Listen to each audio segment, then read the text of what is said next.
À travers un atelier d'une semaine qui a démarré le 12 mai 2025, 30 membres de la Commission nationale des droits de l'homme et des libertés fondamentales ont bénéficié d'un renforcement des capacités sur la surveillance et la production de rapports des violations des droits humains lors des processus électoraux.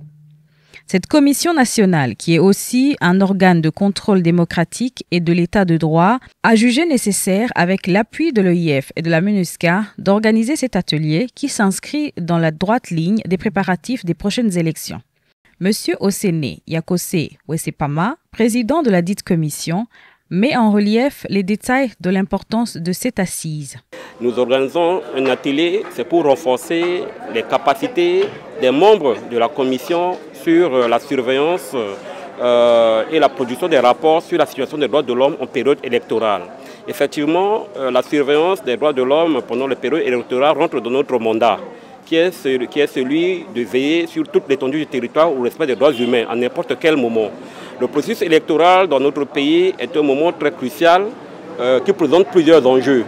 En cas de difficulté, le processus peut déclencher des conflits qui peuvent avoir des répercussions sur la vie de la population et également faire des victimes. C'est dans cette optique que nous allons procéder à la formation des membres pour leur permettre d'observer le déroulement du processus.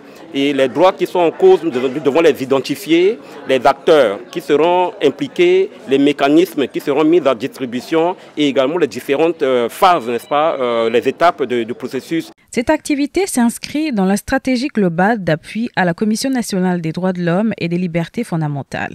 Elle constitue aussi une opportunité non négligeable de mettre les droits de l'homme au sein du processus électoral en cours de préparation en République centrafricaine.